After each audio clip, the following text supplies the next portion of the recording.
Dear guest, kindly allocate your seats and ensure that your phone is set into silent mode as we will begin the event on 11:45 a.m.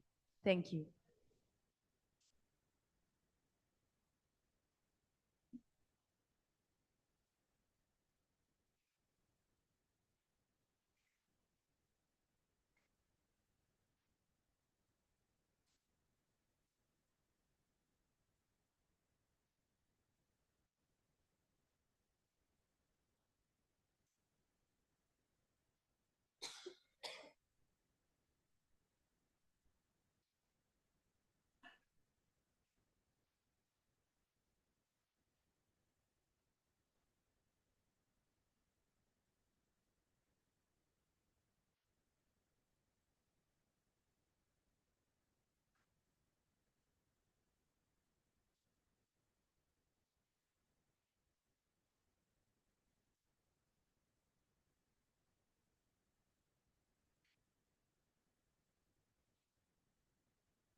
Assalamu alaikum wa rahmatullahi wa barakatuh. Ladies and gentlemen, welcome back. A warm welcome to our VVIPs, collaborators from the Institute of Public Relations Malaysia, IPRM, Communication and Multimedia Content Forum, CMCF, Malaysian Association of Communication Educators, MACE, esteemed guests, paper presenters, participants, and students. As we all have immersed ourselves in the stimulated presentations, it is only proper for us now to continue with our next agenda. The session invites our respected moderator, Associate Professor Dr. Zeti Azreen Ahmad, the Program Coordinator of Comet 2024, to lead the discussion on dilemmas in crisis communications, balancing transparency and sensitivity.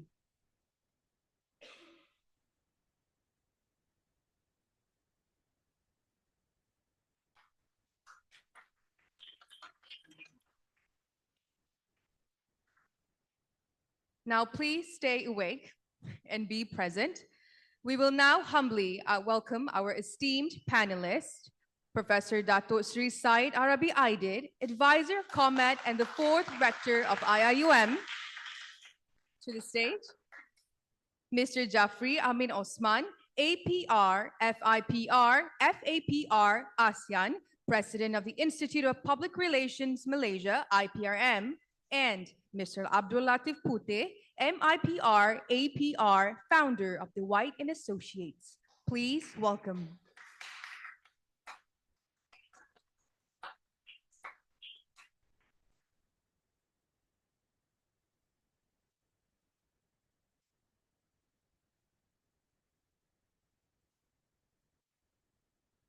Dr. Zeti Azreen, the session is now yours.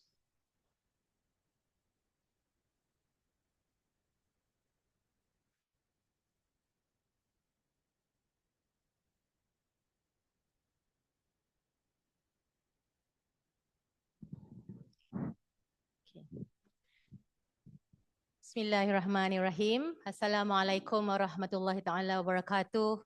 And a very good morning, close to afternoon. Yeah, so welcome to the second panel discussion. The focus of our session will be on communication, but during crisis. Yeah, so it's critical, yet very tricky and challenging task. So the topic, as mentioned by our Ms. Chairperson just now, is the dilemma in crisis communication, balancing transparency and sensitivity. I hope you are all very excited to listen to our panelists, as I'm very excited too. Okay, so let me first introduce our panelists in this session. I'm very deeply honored to be joined by a distinguished scholar in the field of communication, who is no other than Professor Dato Sri Dr. Syed Arabi Idid, who's currently a senior professor at the Department of Communication, Abdul Hamid Abu Sulaiman, Kuliah of Islamic Revealed Knowledge and Human Sciences, International Islamic University, Malaysia. Dato Sri is one of the founding members of both the ASEAN Network for Public Opinion Research, or ANPO, and the World Association of Public Opinion Research Asia, or WAPO Asia. He has served as president of the Commonwealth Association for Education in Journalism and Communication, and also a former president of the Institute Public Relations Malaysia. Holding diverse positions at the management level at two different universities, I'm sure Professor Dato Sri experience in crisis communication extend far beyond research and publication. What more, being the fourth rector of IIUM, he faced a variety of crises firsthand, yeah, Prof? And we're looking forward, and we believe that he will be able to share with us his experience, yeah, in this session. So it's really a pleasure to welcome you, Prof. And next is a very lively person, yeah, colorful person. We have with us Mr. Jaffri Amin Osman, a seasoned consultant with extensive experience in public relations and communication. Mr. Jaffri is currently the president and fellow at the Institute of Public Relations Malaysia and a fellow at the ASEAN Public Relations Network, APRN. He also holds the role of Asia Pacific Chair at the Global Alliance for Public Relations and Communication Management. With over 30 years of experience as the Managing Director of the World Communication, Mr. Jaffri will bring a wealth of practical experience to our discussion today. Thank you for joining us, Mr. Jaffri. And the last panelist, yeah, last but not least, is Mr. Abdul Latiff Puteh, who has over 30 years of leadership experience in public relations, marketing, advertising, and customer service. He was previously the Vice President and Head of Group Strategic Communication at SME Bank. And he is now heading White and Associate, a consultancy firm specializing in public relations and strategic communication. So welcome, Mr. Abdul Latiff.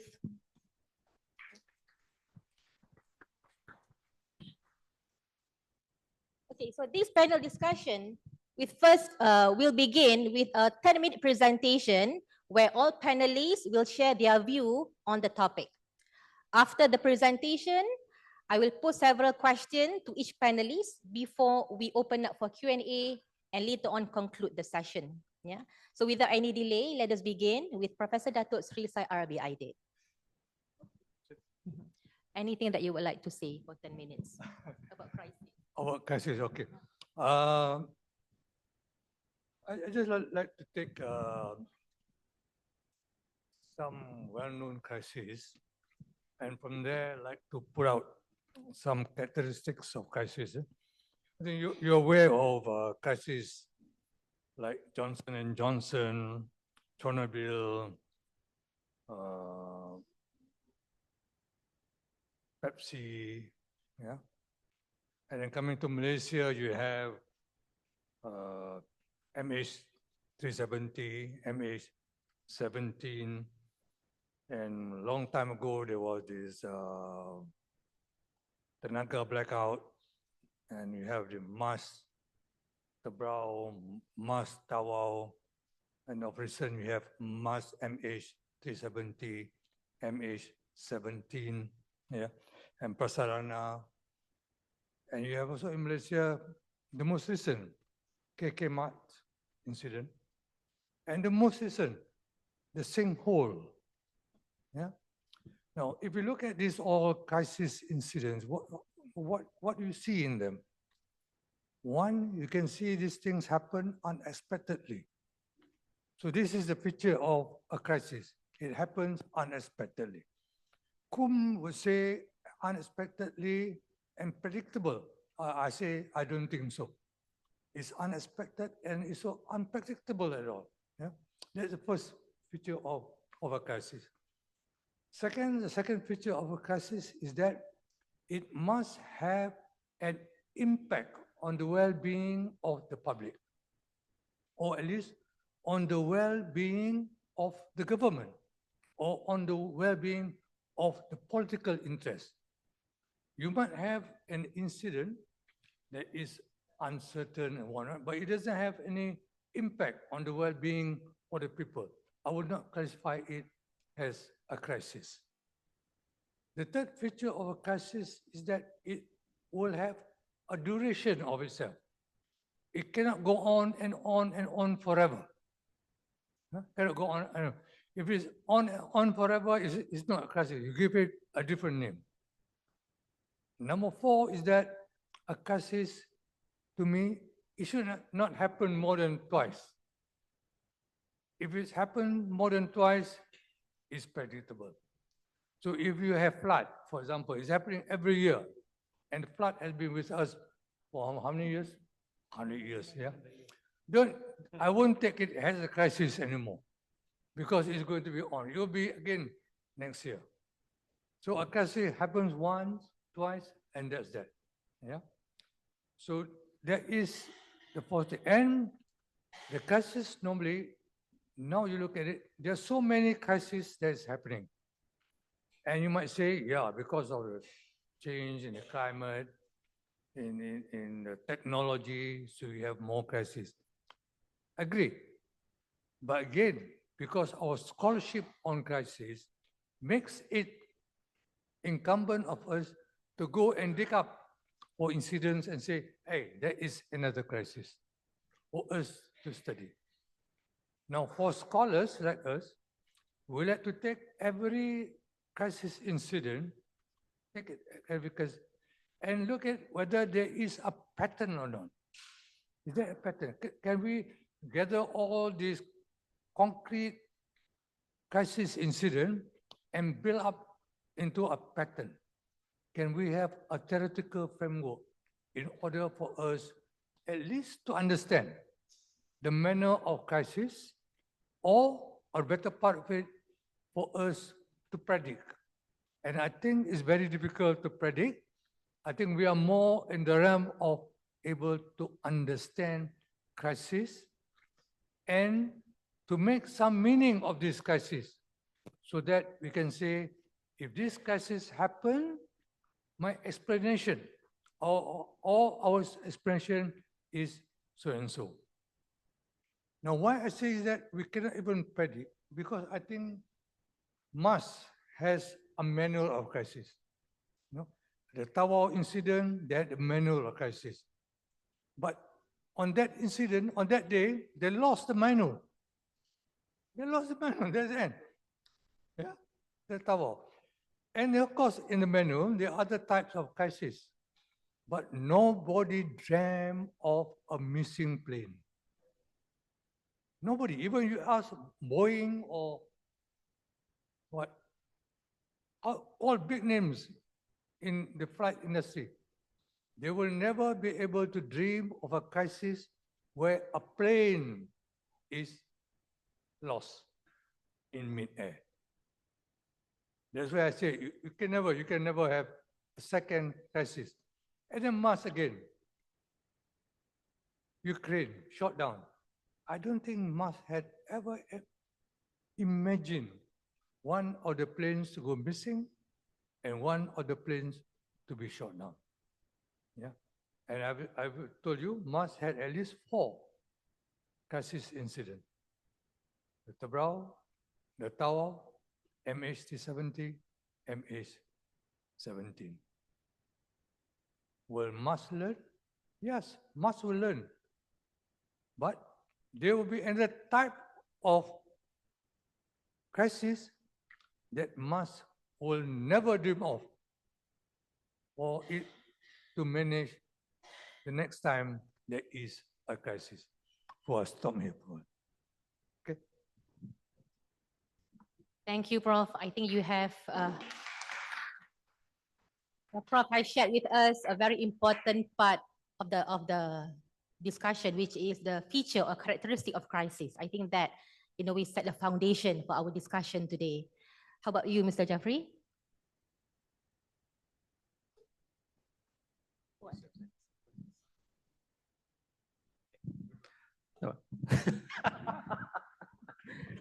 Prof just asked me to use 2 microphones, but I think I'll stop at 1. Yeah. Assalamualaikum. Thank you so much, Dr. Zeti. Big hand to Cometic 24 first. Yeah, big hand to Cometic 24. Because I love attending conferences. I've been attending conferences before I joined World Communications 30 years ago. I've become a PR entrepreneur because of attending conferences. I've walked on fire with Anthony Robbins in Singapore and KL.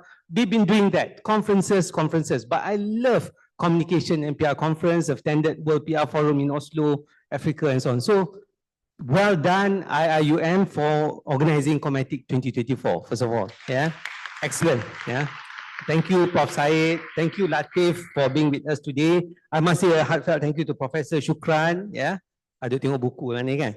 Associate Professor Dr. Tunku Siti Aisyah, yeah, and the entire team now, Associate Professor Dr. Shafizan and the gang, yeah. Thank you so much for inviting me to share the bits and pieces of crisis communication experience that we at World Communications, me as myself, have gone through. Is there a slide, one slide? I think I've just given 1 slide to share with you. And I think this is quite important because at World Communications, we handle multinationals. We handle pharmaceutical company. We handle banks, consumer healthcare company. And we do a lot of work with multinational. We are a Bumiputra firm. However, we also do various government agency work, ASEAN work, Singapore work, Hong Kong work, and so on. How Professor Syed Arabi started this morning is excellent because we do crisis communication manual for banks, for organizations. Yeah, we do training for the past 30 years. When MH370 incident happened, of course, eventually a year later or a year later in 2015, the late Arwah Ali Hamza, KSN, called our office to do a training, 3-day training to train all the KSU and the KP and Ketua Audit Negara. And at that time, Tan Sri Nur Hisham was just took over Tan Sri Ismail Marikan to do a 3-day training on crisis communication. And this crisis communication training delve into the reasons why 370 was not handled properly. Yeah, because it's important to know kenapa. Yeah. Hence, when I was in Zambia in March this year to talk about, was a keynote speaker, Alhamdulillah, they, for the first time, they didn't invite any American or European, they invited an Asian. So when I was in Zambia, in March this year, I bought this book, the one that is on your knee, called Shaka Zulu, the Great Warrior. 1787 was the year Shaka Zulu was born. Zulu Empire was created, but he died at the age of 41, murdered by his colleagues and brothers. Tak ke crisis, kan? The most important chapter in that book, Shaka Zulu, the Great Warrior, Professor Pinda Wangke Madi wrote this book, is on chapter 10. Chapter 10 says, never believe your own PR team. I had to buy the book because I believe in the PR team. I hope Prof. Syed believes in his PR team and IIUM PR team and the PR team that we communicate to do research. I hope Latiff also believe in his capability as an SME corporate com punya head and so on. The reality is, mungkinkah krisis bermula kerana team that is not prepared? To blame the PR team, Shaka Zulu, I think may be wrong. But it's very interesting because I assume also maybe Prof. Syed and some of us do research and we submit to the organization or the people or the party and they don't believe your research. Possibly, I'm not sure. So what they are saying is internally,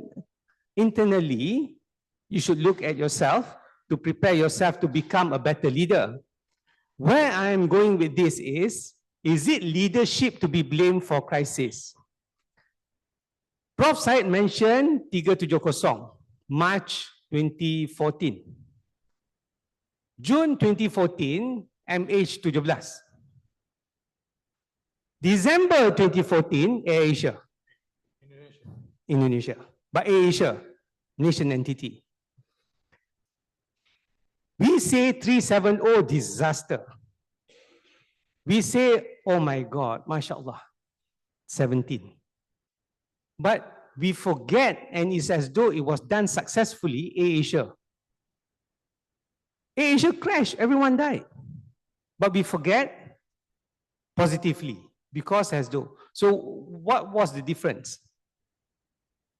370, for the beginning part, didn't have a leader speaking at the microphone. MAS may have the playbook, and I must say, doing this for 30 years, most organizations, big organizations, ada the crisis comm manual, ada. But do they follow? Satu. Nombor dua, do people participate? Tak tahu. Maybe Latiff and team can also check whether CEO that comes in tukar the playbook. And this playbook changes, like Prof said, you can have the playbook called the crisis comm manual, but it may not be easy because it's a different kind of crisis. Looking at 370 and the different spokesperson that came in the first minute, first hour, first day, first second day, third day, first week, and eventually was Dato Sri Syamuddin. Then looking at 17, slightly better, so we don't talk too much about it, but we still find it a mystery at 370. And we find the CEO of AirAsia was fast, he was strategic, he was handling the stakeholders very well in Indonesia. He wore a white short sleeve shirt in the hot sun for the press conference. He understood how to engage. And I think he also planned with his comms team where to flash the news because it is impacting AirAsia, the brand, quickly.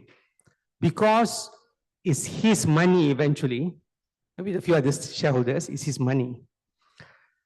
When you're committed to an organization and a brand, and you have a playbook, you must have commitment. Some of this commitment may be from training, maybe from training. But can you prepare for the Masjid India whole? How to prepare? Maybe DBKL has got a training manual, crisis comm manual, tapi boleh ke? How fast? And then so many people started talking as well. Yeah.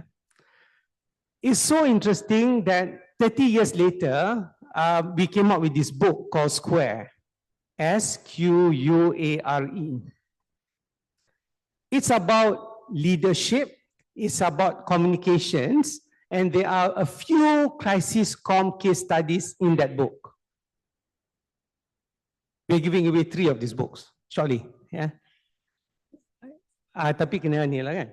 So the point I'm making is, S stands for being strategic, Q for being quick, U being unique, A, as mentioned by Dato Yong and Tan Sri John Jaffri yesterday, please be agile. R is being resourceful, because when the crisis hits, Jaffri and Latiff and a few corporate comm people here, including Prof Syed, kenai kawan-kawan media pun. You have to be resourceful. And finally, engaging. Now, you can call the press conference very quickly, but you're not an engaging person because you're not the right person to be speaking to the media. Hence the LRT train kissing incident. So selecting the right spokesperson is critical. So I'm just going a step slightly different from what Prof Syed is propagating, which is different playbook, how do we prepare, which is true. But I'm also saying that there must be some kind of leadership in crisis. I'll give a few samples later, but just to understand being strategic first, I've put twinkle, twinkle, little star for you to remember being strategic. If you get the book, it's on page 44. It's about understanding your stakeholder first. Very important because you got to do the stakeholder matrix and understand the stakeholder. You tak boleh tembak, do a generic press release because it's a specific crisis possibly. Yeah. Number 2, you have to be specific because you need to achieve, again, very quickly, trust. Now, trust is a big word in crisis because trust menjunam, yeah? There's distrust when there is a crisis. To build that trust is not as easy. Nampak macam solve in 1 hour, solve in 24 hours, solve in 1 week. It is not solved. There is still that lingering thought in your mind about that brand, about that person, about that organization. A stands for AI. We've been talking about AI yesterday. We talked a lot about AI at the parallel session yesterday, parallel session today, and it's creeping in. Bukan creeping in, it is already here, yeah? And we use it at World Communications AI. Does it win the battle? It doesn't. Does it help with speed? It does. Where do you use AI? Many ways.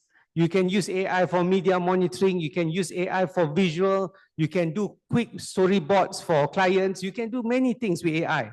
But does it win? It doesn't win. Because AI is good for brainstorming. AI is not your brain.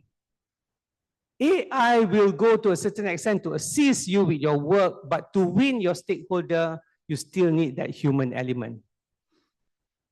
Understanding the stakeholder and building trust, and of course, using AI will not have the desired result in my personal 30 years of experience. And that's why I attend all conferences, because R is critical, research. Many organizations and consultancy like ours and even corporate comm organizations forget that research is critical. Sometimes the CEO say, buat ni cepat. PM nak datang, minister nak datang bulan depan, kita kena buat campaign ni, event ni. Buat aja. Then the event dies. The branding disappears. The money disappears. So the reality is you need to do a bit of research before. What kind of research? We can sit down and check. Can you do a quick research? Possibly today, yeah. But you need to do some kind of research to determine a better outcome. I'm just touching on star at the moment. Then I'm just going to E. Yeah?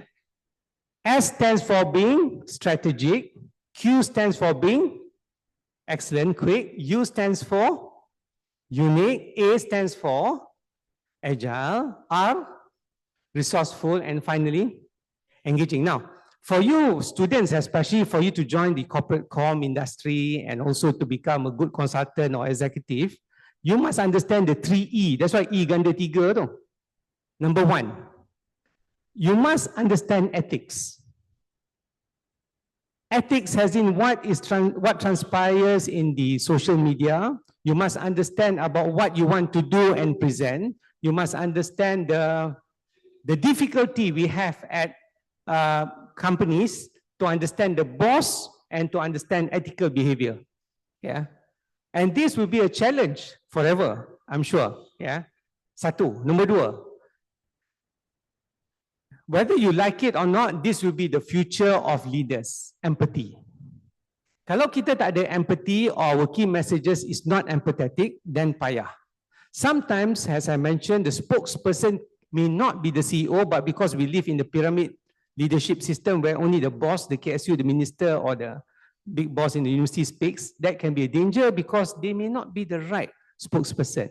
So that's why sometimes key opinion leaders or third party must come in. And finally, because we live in this world where everything is broken down, we must understand ESG.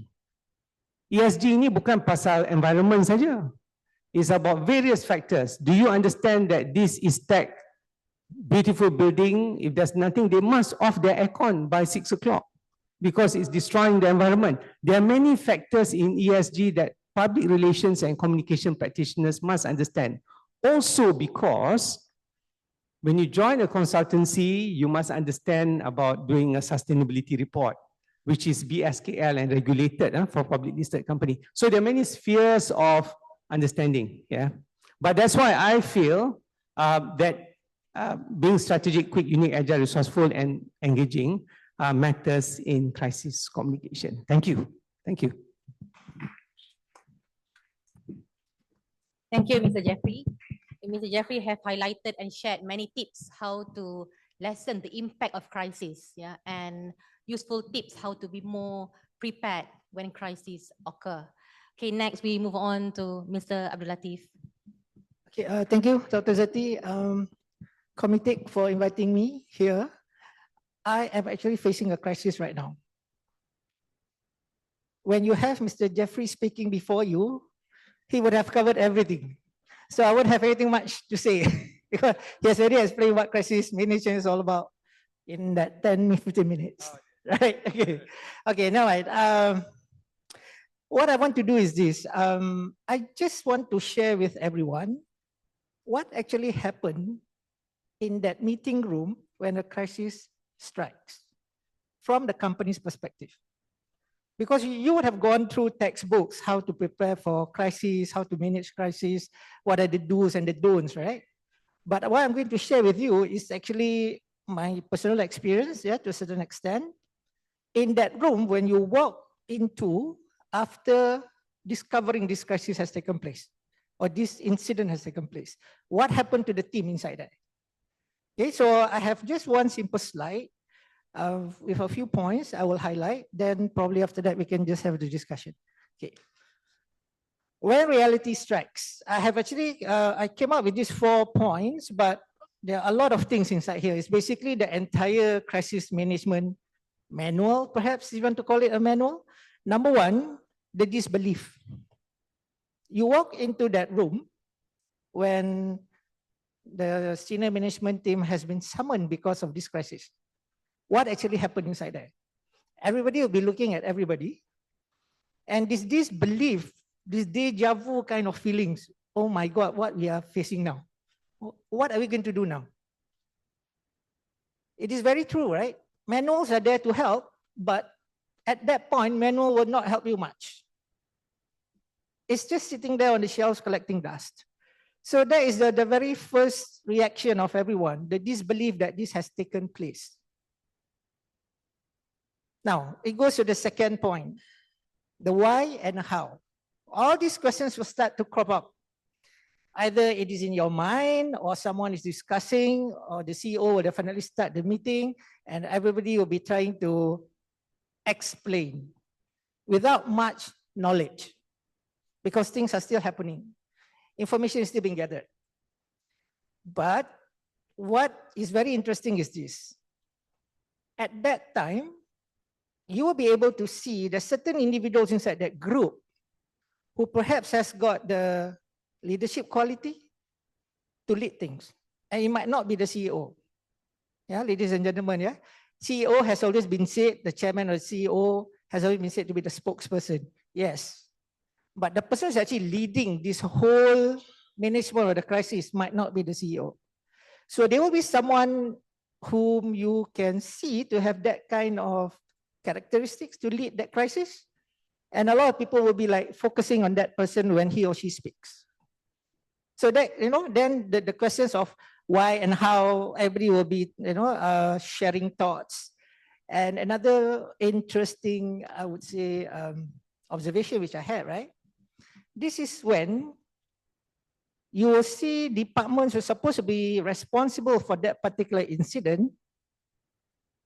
Either that person will be saying a lot of things or that person will be very quiet. Because everything is recorded in a sense, yeah? Because everybody is there.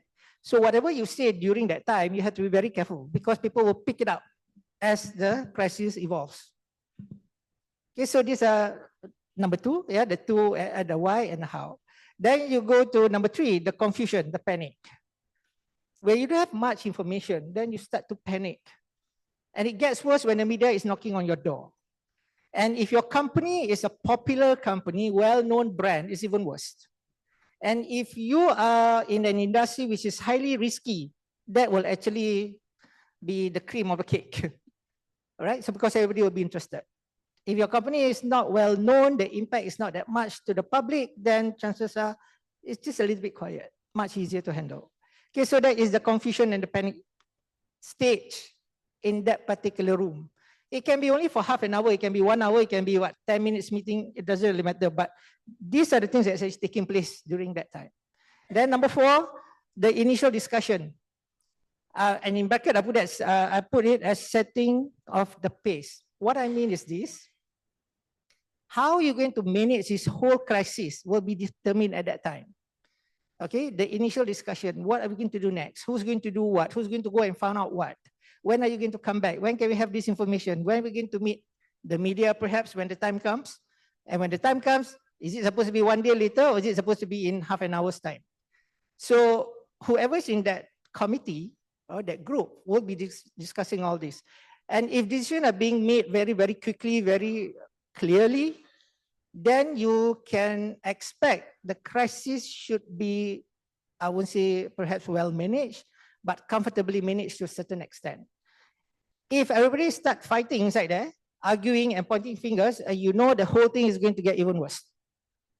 So if you are the communication person inside there, you have to observe all this and then you have to play that role of as a middleman or whatever, you play that role of, okay, if we do this, we have to be prepared for 1, 2, 3, 4. If you do 1, 2, 3, 4, then this will happen, perhaps. And then we need to be ready for it. Okay, so that is number 4. Number 5, now once everything is settled, more or less you have got some idea of what you want to do, then you go to the actual work. This is where everybody will go everywhere, yeah, do whatever they're supposed to do, and come back for these regular meetings, updates, or whatever not. So that is actually in process number 5. Number 6, then the communication. While all this is taking place, of course, the communication team will actually be 100% involved in it, developing content or whatever not, checking, double checking, triple checking, get the consent from the CEO, the chairman, the board or whatever. Yeah, so the communication will actually start there. And at that point, you have to remember your own stuff. Because this is something which a lot of organizations, for whatever reasons, they forget because they concentrate on managing the crisis from this external point of view. Internally, the staff is actually asking questions, what actually happened? What are we supposed to say? They forget about that part. So part of the crisis management plan is definitely internal comm. So everything will go simultaneous. External stakeholders and then your internal stakeholder. And then the last part is the conclusion. Does it stop? Because like Prof said just now, right? It'll come to an end. But when the end is identified, right, internally, that's where your work will actually, your comm work will actually be even more. Because you have to explain whatever happened. There will be audit coming in, trying to audit the whole crisis management process what went wrong, what went right, what did we do right, what did we do wrong, all that. So as a comm person, the whole process needs to be documented because it will be audited. And can you imagine if the finding, they turn around, they come back to you, comm did not do what they're supposed to do. And you work so hard to resolve the crisis or help to resolve the crisis or manage a crisis, the finding as far as audit is concerned, comm did not do what is expected. Yeah, either they blame the department first, then they blame the agency. That's life in the real world. Okay, I stop there. I think we go on the discussion. Thank you.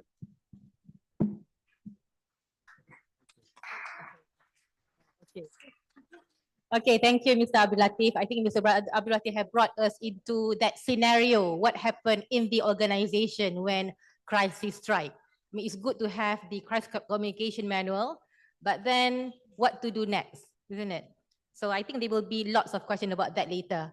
So before we proceed, I think Prof. Syed Arabi would like to share something, his observation when he was a journalist long time ago about crisis. Okay, I'm going to look at crisis from four roles when part of my life.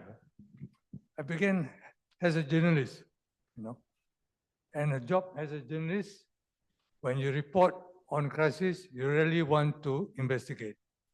You want to really find out who caused the crisis. Yeah.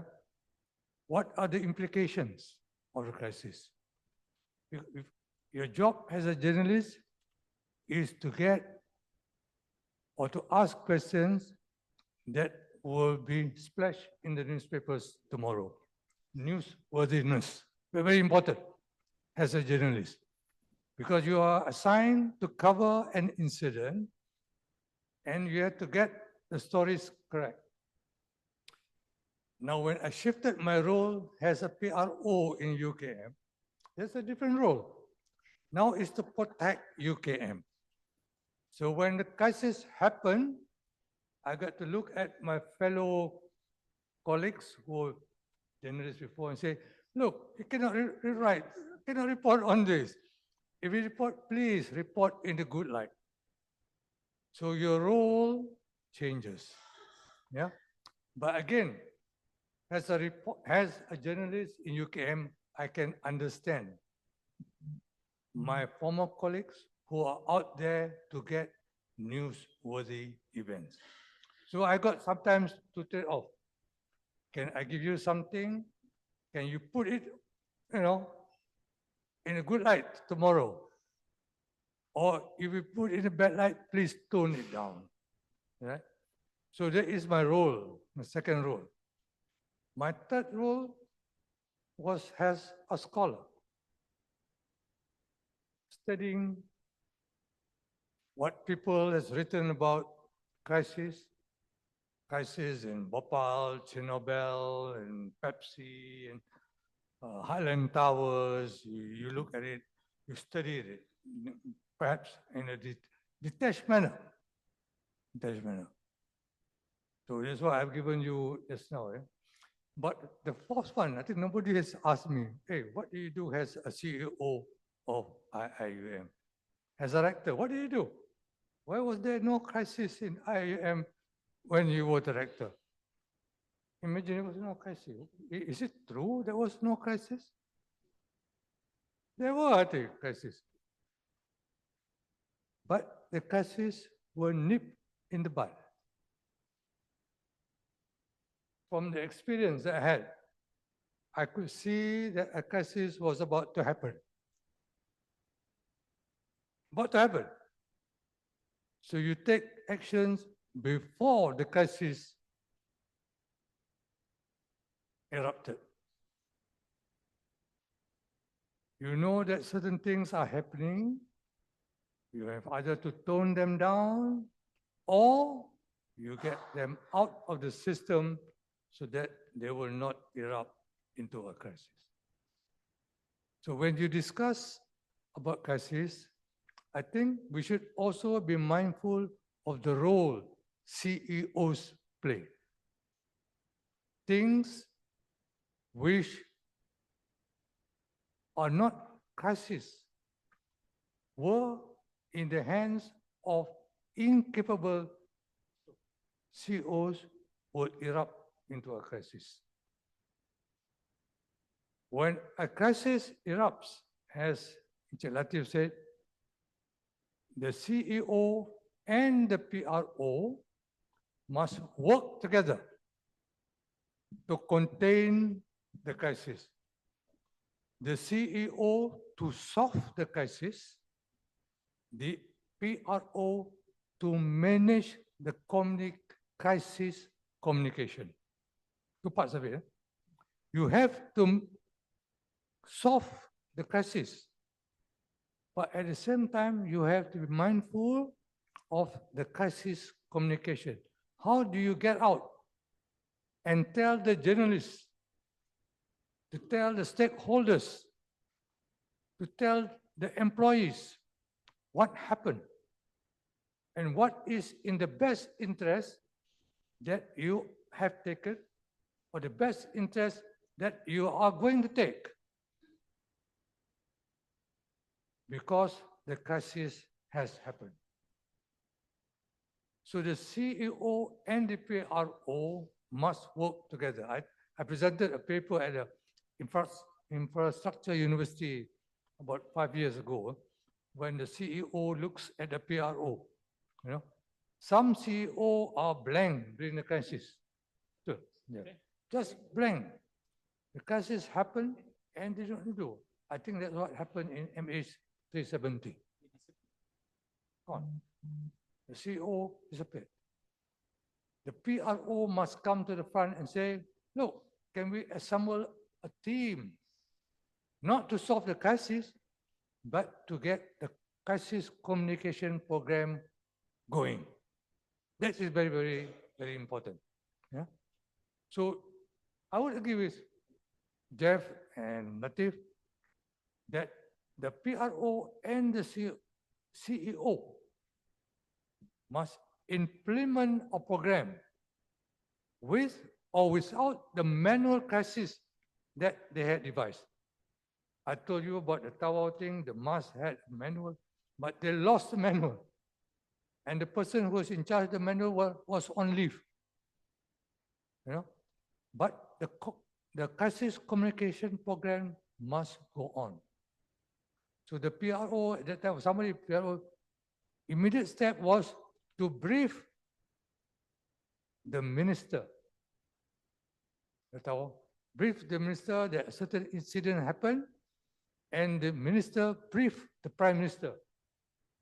We have to tackle the stakeholders, because when they ask, when the press asked the prime minister what happened, the prime minister was already in the know. Prime minister said, yes, I've been briefed, I know what happened, and the MAS has taken care of the whole thing. Imagine if the prime minister was not in the know, what would he say? That's a problem with MAS. Yeah, that's a problem with MAS. They don't have a good team. But if the stakeholders have been briefed, and you know who is the biggest stakeholder, the prime minister, if it is a good, if it is a high-rank company or not, brief your political leaders, brief your CEO, brief everybody. When the journalists ask, when the public asks, they will be able to speak on your behalf. So that is the importance of the CEO. That's what I want to bring. Thank you. Thank you, Prof. Being in that position, yeah, the rector of the university, I mean, you are able to see potential crisis and able to contain the crisis because you know how to do it and you know the importance of doing that. And my question is to Mr. Abdul Latiff, being in the corporate sector for so long, dealing with many crises, right? How do you, was there any pressure coming from the inside, stopping you from doing the right thing? I mean, you know what you're supposed to do during crisis, but it was like pressure coming in that don't understand what you are trying to do and against your action. Okay, to that question, I'll take you back to what actually happened when I first started practicing public relations. I was a young executive, just started working for a few months, and it was during Raya holidays. Being the most junior in the department, I had to work. All my seniors went on leave, including my boss, including the senior management team, because it's Raya holidays, not long holidays. But it so happened during that Raya holidays, after the mandatory 2 days, right? I went back to work. I was with Maybank Finance at that time, subsidiary of Maybank, right? So the company called Maybank Finance. One of our branches, actually in Cheras, it was robbed. And I was actually informed about it by a journalist who actually called the company to ask the department, have you heard your branch has been robbed? I was very, very junior, just started. Okay, this was like 30 years ago. The younger ones wouldn't know Maybank Finance, but I think from you Maybank Finance, right? Jaffri pun tahu. Okay, so now, at that time, when you study crisis, you are supposed to communicate immediately, very quickly, after about a few hours or whatever, you came out with, you must come out with a statement, withholding statement most of the time. And it did not take place because everybody was on leave. Yeah, then I panicked, I have to admit. Being so junior, then suddenly things happen and you were the only one in the office. You started thinking whether you did the right thing to join the company to begin with, but it happened. So I called up my boss, and then my boss called up the CEO and everything. About 1 day plus 2 days after that, they came back. Okay, because they had to come from everywhere. Office in KL, balik Terengganu, CEO in Terengganu, Kuala Terengganu, ada yang kat Sabah, ada yang kat Sarawak. So they flew back. So it was already like 2-3 days. Now, basic principles of managing a crisis. You're supposed to communicate quickly with the media because at the time, no social media. The media was actually knocking on our door, right? But the decision made by the management when they finally came and get together, they said we are not going to make any statements to the media. To make matters worse, during these 3-4 days after the incident happened, the police was actually making statements almost every day about the incident. So you had one side, the police actually sharing a lot of things with the media because the media, when they couldn't get anything from you, they went to the police and they start talking to the people surrounding that area. And to make matters worse, the politician got involved. Cheras, the predominantly Chinese community. And the incident was our safe deposit box, that strong room was actually robbed. How? They dug a hole from one side of the road underground. They were doing this for like 2-3 months. But they put up a signage, is construction taking place. But actually they were actually digging the hole from that end to the branch end. And they went up that way. And they went up, the timing was so perfect during Hari Raya holidays. The pressure of communicating was definitely there, but it was not done at that time for whatever reasons. But then knowing stakeholders is very important. We discovered the main issue that the victims had, whether we're going to compensate them or not for what they have lost from their safe deposit boxes. Money is money to them, right? It's very important. Then stakeholders, again, internally, we talk with the legal department. Legal department check the contract. It's very simple. The contract states whatever is inside the safe deposit box is the sole responsibility of the person who rented. The bank is not responsible at all under the law to pay a single cent if we do not want to. We are legally protected. So that was actually one of the issues, whether we're going to go to the public. Finally, when we make a statement, whether we're going to share saying that we are not going to be responsible for whatever has been lost. We did make the decision to actually make that statement, but we put it at in the very last part of the announcement. But what we said to the public at that time, through the media, we will compensate to a certain extent, but there's going to be a third party coming in as arbitrators and all that to interview, to determine the value of loss. So that actually helped to soften the issues a little bit. But the media was actually, the politicians started coming in. It was between, sorry to say, MCA and DAP at that time. So part of the strategy, the pressure of actually handling that communication part. Rightly or wrongly, because DAP was actually playing that playing with fire in terms of trying to incite the people in Cheras community, we actually went to MCA because at that time MCA was equally strong. It was actually a decision made with a heavy heart to a certain extent because you do not want to get politicians involved. But at that time, you had no choice because if you don't do it, it will get out of hand. So we actually went to MCA. The chairman of Maybank was a Chinese at that time, blah, blah, blah, blah. So MCA came, make a statement on behalf of the bank. So that actually, soften things up. So you're talking about pressure. Yes, there will be pressure. And then you really have to look at the situation and also the information that you have and what you can and what you cannot say. Now, flash forward now, before I left my company, you're talking about legal department. It's always, just to share a little bit, right? There will always be this fight between com and legal. In any organization, we fight and we fight and we fight for very simple reasons. The legal department will only want to say, if possible, 2 lines and stop, goes to the media. And you as a com person, you say, this cannot hold. How can you go to the public and you just make 2 statements or 2 sentences and you stop? Because the legal department, anything being said to the public, it's public record. They can use that information against you if you were taken to court. Okay, so I fight with the legal people all the time.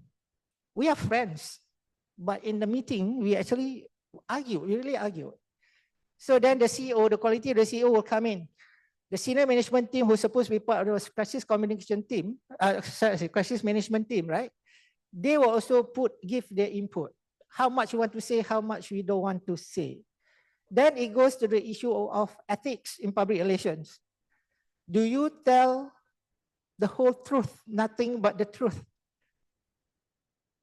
Or how much do you tell? That is a tough question to answer. But in a crisis situation, you have to make that call. Whatever call you make, whatever decision you make, you have to live with it, then you have to take it through. You cannot say something today, and then tomorrow you say something else, the next day you say something else because of what is happening, the development of the case or this issue. Okay, so that is my answer. Thank you, Cik Abdul Latiff. Okay, my next question to Mr. Jaffri, like what Mr. Latiff said just now, making a statement, I mean, that's communication and it does have implication. Some people say better don't say anything during crisis. Yeah. So what's your view about that? Because people will forget eventually. So what's your take? I'm really enjoying this. And you have to take note about what to do because all of us are coming from different experiences. And I think all have got valid points for all of you to take note. The saying is, say less is better. The legal will love you, the legal department, if you say less. Tapi to expect the legal department to agree to say, kami mohon maaf, it won't happen. We are sorry, it will not happen. Because that will be like admitting it was your fault. So there are many examples of companies, CEO of companies, saying less, but my point is they could be like Prof Syed Arabi. Prof Syed Arabi nampak calm as the CEO of IIUM. Tapi dia macam itik tau, atas calm, bawah. Because I know good CEOs, that's what they do. They monitor, they scan, they check the environment, stakeholder, customer, lecturer, they scan and they investigate and check and try their best to solve the problem before it happens. Speak less, possibly. Don't speak as a strategy, possibly. Speak too much, some CEOs enjoy that. But my point, and I think Latiff's point, and mungkin Prof Syed punya point is square. You keep hearing this point about understanding the customer and the stakeholder. You keep listening to the point that we have to respond quick. You keep listening to the point that you got to be unique as a CEO. You keep listening to the point from Prof Syed in UKM, I must call my media friends, resourceful. You keep listening to the point that you have to be engaging. Now, in a crisis, different playbook, different crisis call manual, tetapi after many years of experience, you may be able to, but my problem is, ni, Shaka Zulu ni. Shaka Zulu ni kata, jangan percaya orang kom. Because orang kom ni boleh buat crisis manual, very good, siap crisis manual, spend 3 months, 6 months buat crisis manual, tapi disaster struck tak boleh react. I don't blame the PR people in that department. I don't blame the corporate com department. Shaka Zulu 1787, too old. Yeah.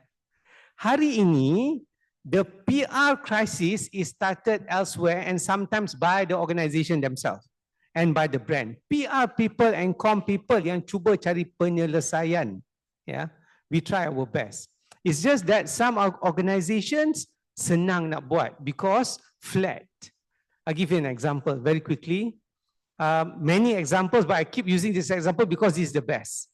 New Zealand, 10 pagi, budak-budak New Zealand discover this blackcurrant drink tak ada vitamin C. Social media.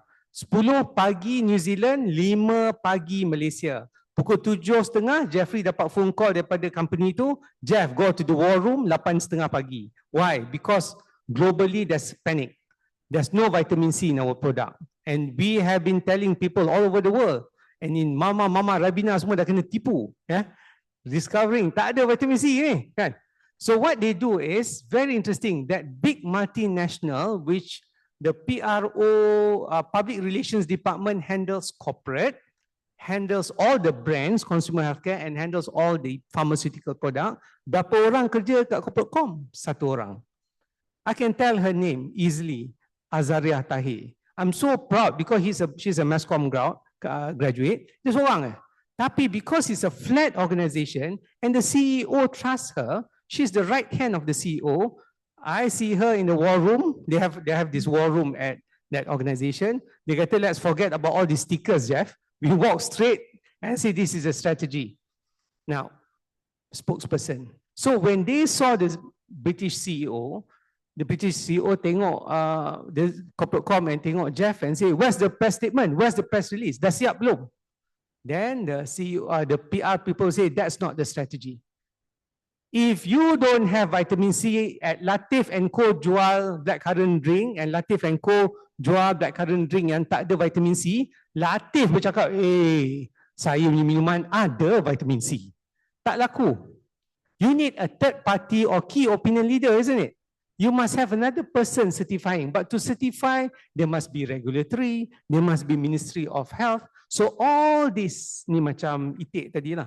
Kita come, we told the CEO we are not doing a media statement. So when Harian Metro and the other media call, we said there will be a press conference at Parliament Lobby at 3 p.m. How did we get Parliament Lobby? Because of being resourceful and engaging. Will the media zip for a while? They will zip for a while because they know a press conference is coming up at 3 p.m.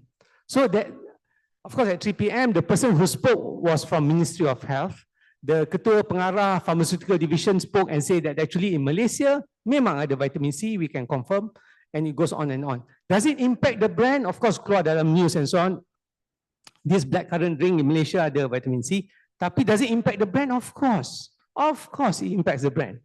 If you are mothers and you're walking with your trolley dekat supermarket, you nampak jenama ni, you kata, oh, keluar surat khabar, ada vitamin C. Percaya ke?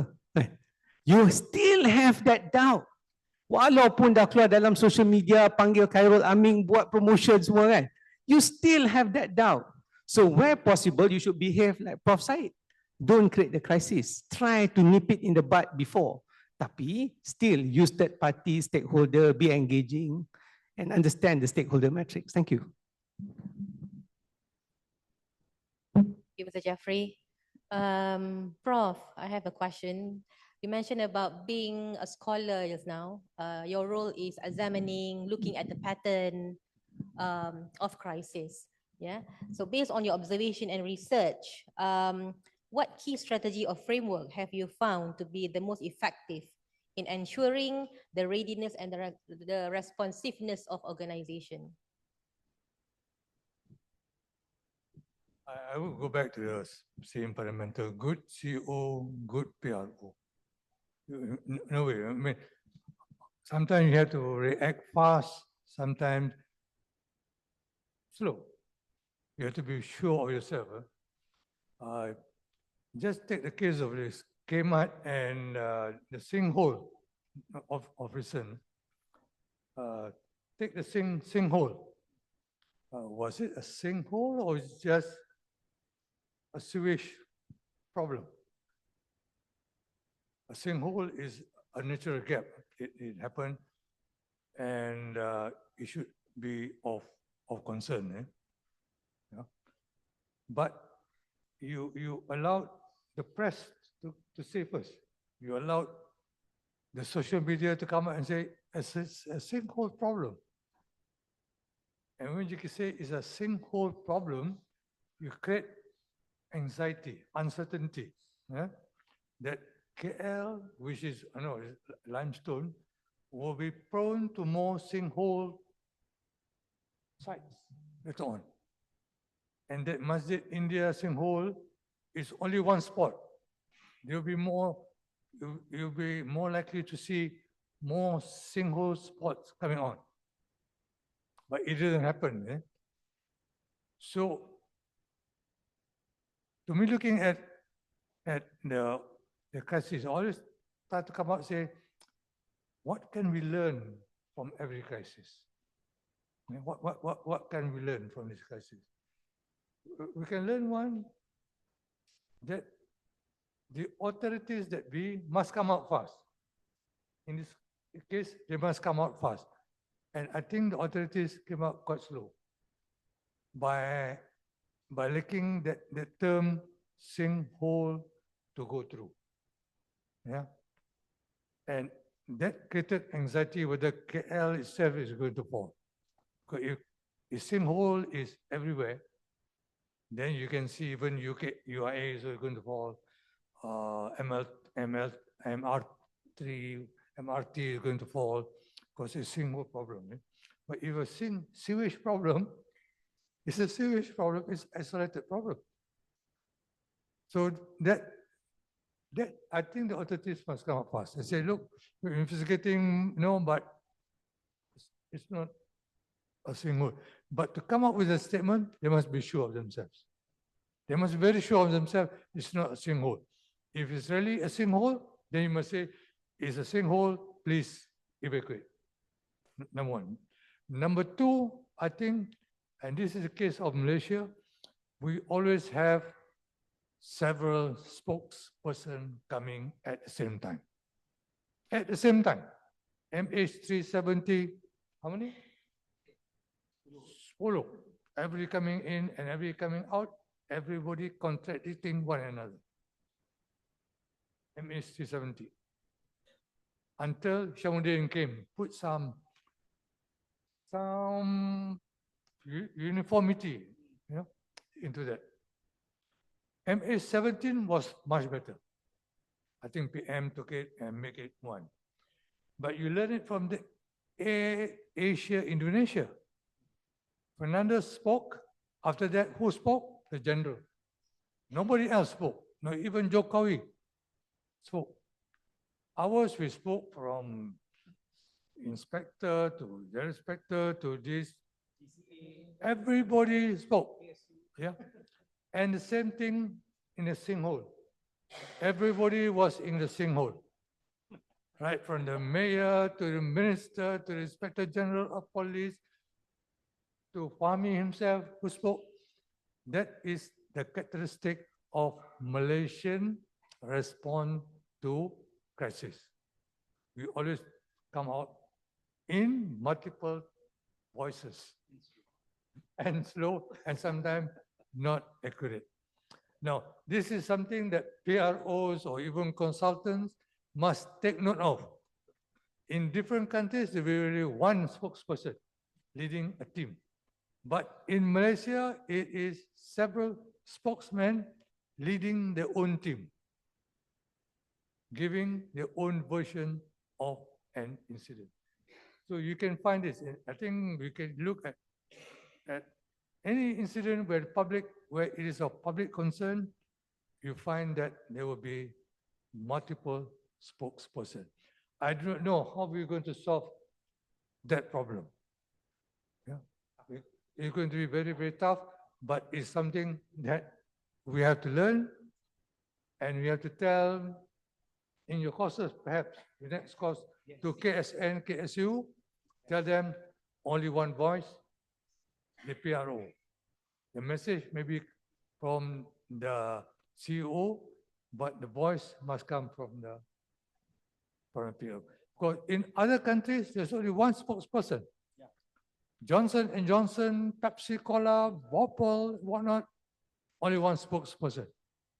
But we, multiracial, multicultural, we also have multi-voices come in to project one image. And in doing that, that is the thing I learned when studying about crisis in Malaysia. That is something that, I don't know whether we should be proud of it, but that is something that we can take note of. The same thing with the Highland Towers. No, we have that. We have so many people coming out, but we haven't learned. So I don't know whether to add on to that. Yeah, I would like just to add on a little bit, yeah, from what Prof shared just now. I think the problem with us in Malaysia, the structure of the business is heavily political. When I was with SME Bank, for example, we belong to the government, but we are supposed to act like a private sector. But we belong to the government. I'm not talking about crisis. Yeah, this is just even a simple news release that we issue. Depending on who is actually sitting up there, in one news release, yeah, you can have like 3 different quotes. One from the minister, another one can be from the chairman, then only the CEO will be saying something. It becomes like a standard format, which is totally wrong in writing a news release. So I think there is also some fundamentals issue there because it's being owned by the government. Then when something good need to be said, I know this is recorded, but it's not live, right? I'm a bit worried. Never mind, still already retired. Okay, you know, when something needs to be said, sometimes you receive voices from somewhere. You have to quote this, and this. Wahyu, the Malaysian concept of doing business. So I think that is also fundamentally that's something also needs to be looked into as well. If you are 100% in the private sector, then things will be much easier. But the minute that it's already linked to something else, then it becomes actually an issue. As a communication practitioner, you have to balance this because this is reality in Malaysia right now. Moving forward, I'm not sure, things might change, but currently this is happening. So whether you like it or not, this is reality and you have to face it. So the best is, of course, you know, as communication practitioner, we try to write in the best possible manner that will attract the media to pick up your story. That's the least that you can do. The rest is actually, you know, sometimes it's not within your control, but that is expected from you. I just want to add that. Thank you. Yeah, it's true. Culturally, because I do work in Asia, in ASEAN countries, Malaysia, also some ASEAN countries, cultural. Kita kena suruh bos bercakap, walaupun bos tu not the right spokesperson. And the other bigger problem is, like Prof Syed and Latiff says, the approval of media release. The approval of media release which a corporate comm manager does or drafts, kena pergi dia punya boss. And sometimes boss dia bukan KSU. It could be, or bukan CEO. It could go to another layer. Then only it goes up to the deputy CEO ke Stratcom director, and then the CEO or the KSU say, oh, I can't approve this, I got to send to Timbalan Menteri. Tapi Menteri tak ada, maybe we send to the press sec. And this process is bad and damaging. But there are occasions though, Prof, like yesterday we had a press conference, I didn't go because it's organized by the company. The minister tak turn up, the deputy minister tak turn up, the KSU tak turn up, the CEO of the. So my point is sometimes they want to promote something, but they are not brave enough maybe to face the media, which is not the problem. Which is not a problem, but it could be cultural. Could be cultural. Thank you. Thank you. Yeah, I mean, it's not really a straightforward thing, isn't it? You learn in the book, but it's not easy to deliver. There are so many other things that coming through and you have to really deal with it. Okay, because of the time, I will take a few questions. And before that, actually it's supposed to be a surprise, but Mr. Jaffri shared it much earlier. Okay, Mr. Jaffri have been very kind as always. He's going to give away 3 books of The Square, in conjunction of 30th anniversary of World Communication. But before you can get the book, you have to answer a question. Okay. So I will just take what you have prepared, Mr. Jaffri. Okay, 3 questions. Yeah. I hope I wouldn't be reading the answer. Okay. All right. If you want to answer, just go to the microphone and introduce yourself and answer the question, okay? Now, the first question. What does the acronyms SQUARE stand for? Okay, brother. Oh, the notes. I mean, he has a note. Okay. Okay, 3 seconds. Oh, 3 seconds. Okay. Square, strategic, strategic, quick, unique, agile, resourceful, engaging. Right.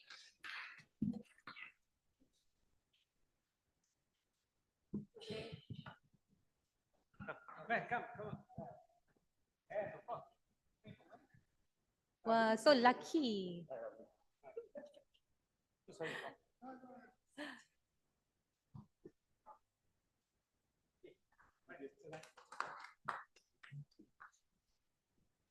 Okay, second question. Today's communication executive must understand the need and impact of 3E in engagement. What is the 3 E's?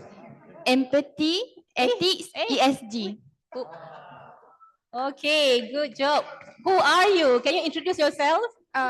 Assalamualaikum. My name is Nur Nazifa binti Muhammad Nazri. I'm from communication student. So eager to answer. Okay, thank you. Yeah, I'm also IPR MSA member.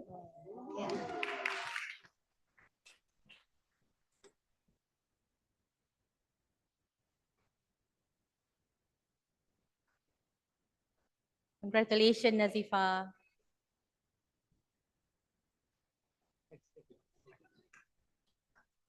Okay, the last one, last question. What did Shaka Zulu say about his own internal PR team? Don't trust your PR team. Okay, don't create a crisis, okay? Okay, Assalamualaikum. My name is Amira Batrisha and I'm also the one member of FIPR IIUM chapter.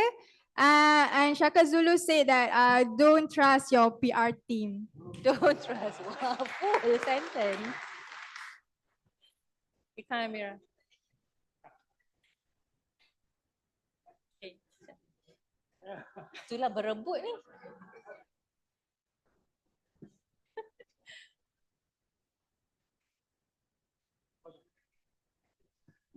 Okay. Thank you, Mr. Jaffri. All right, now we open for maybe 2 questions. If you have any question. Oh, okay, Madam Azreen has a question. Okay. Assalamualaikum warahmatullahi wabarakatuh. My name is Nur Amanina, but my question is for Prof. Syed. Kejap, boleh ke tepi sikit? Sorry. Okay, so previously you mentioned that everyone wants to give their opinions, right, when it comes to crisis. But isn't it coming from the reporters as well, or the news outlets, because they give too much of channels by inviting all the spokesperson or any experts to their organization to give their opinions. Can you give your comment about it? Oh, you want to ask me comment why there are multiple spokesperson, is it? Yeah, I can understand because the entity happens to be a public entity. Like Malaysian Airlines, Malaysian Airlines is a corporate, but it's owned by the government. Owned by the government. So when you own by the government, you is a political master. And political master, you mean you have a minister of transport, you have the prime minister, two. And then you have the chairman of the board of MAS, yeah?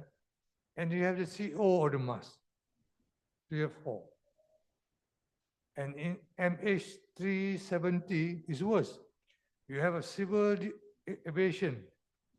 You have the Air Force person who's in charge of the environment of the air. So you have 6. Police, security, 7. So everybody wants to talk rather than appointing one person and all the six or 7 person give their statement to that person and that person will then make the statement.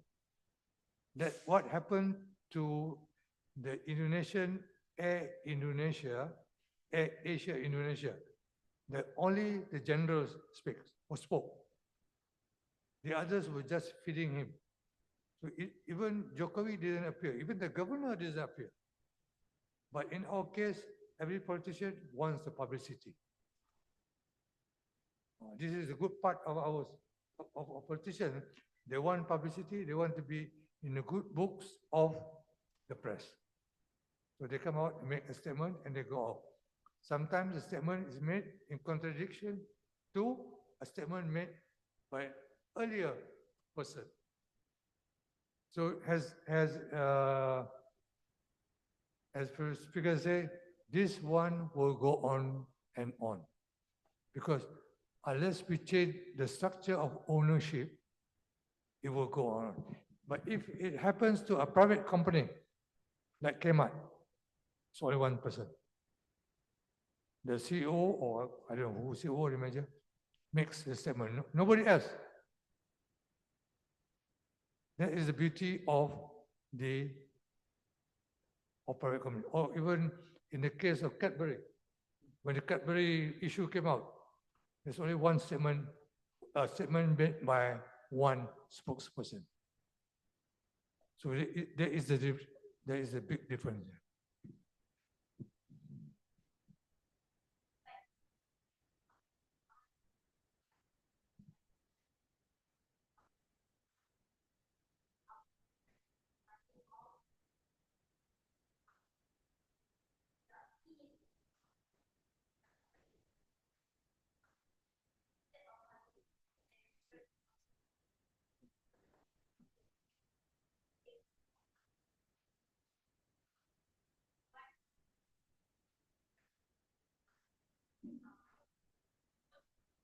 Yeah, when the issue is not clear, the press tend to invite others to give opinion. Latiff was saying, when the company doesn't make statement, they ask statement from the police. Because as a newsman, I have to have the story.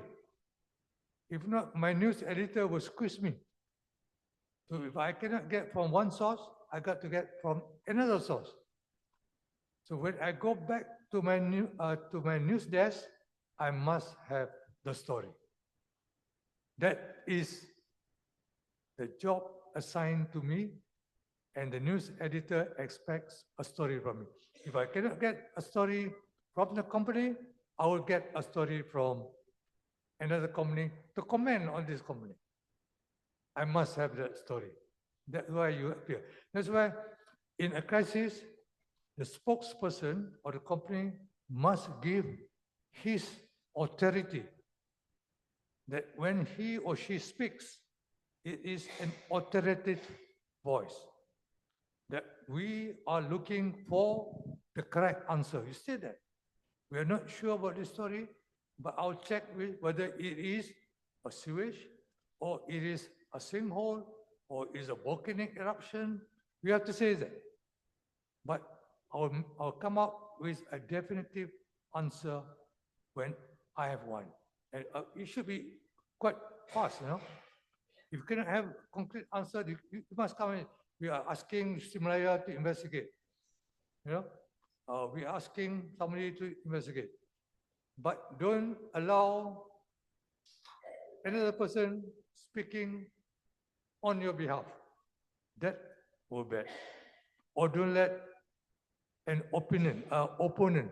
In the case of Chernobyl, the Russian side was not speaking. The European side was speaking.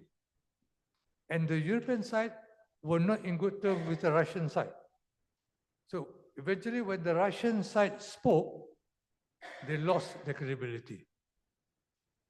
So you must lend your authority very, very fast to any crisis.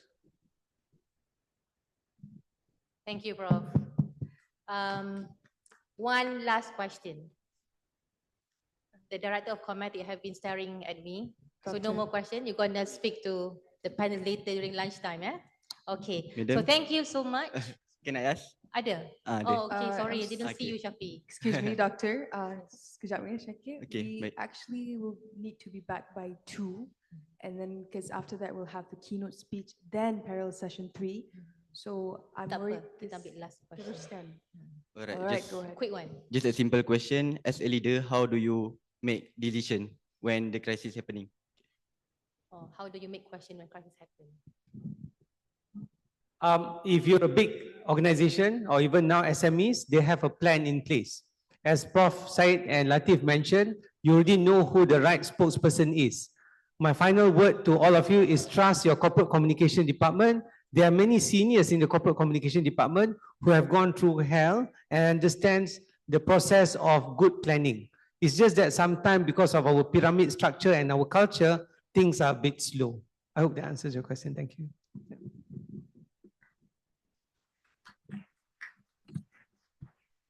So thank you so much to all our panelists. A big hand of applause to Prof. Syed Arabi Idid, Mr. Jaffri Amin, Mr. Abdul Latiff. Thank you so much. Pass back the session to Ms. Chairperson. Thank you, Professor Dato Syed Arabi, Mr. Jaffri, and Mr. Abdul Latiff for the mind-stimulating discussions, and to Associate Professor Dr. Zeti Azreen for the excellent moderating session. Now, ladies and gentlemen, we shall recognize our distinguished panelists today by inviting Associate Professor Technologist Dr. Shafizan Mohammed, Director of Comet 2024, accompanied by Associate Professor Dr. Zeti Azreen to deliver the tokens of appreciation. Please welcome.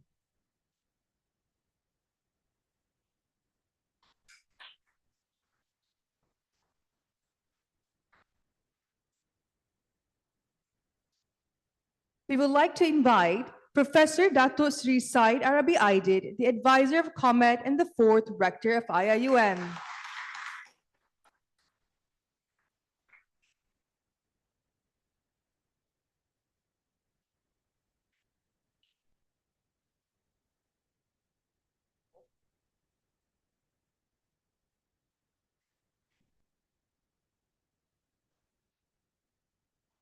Thank you, Professor.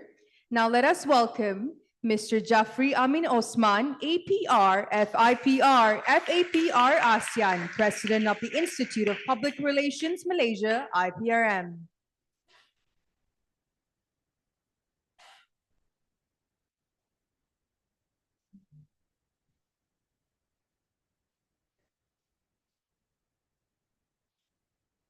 Thank you, Mr. Jaffri. And last but not least, please welcome Mr. Abdul Latiff Puteh, MIPR, APR, founder of the White and Associates.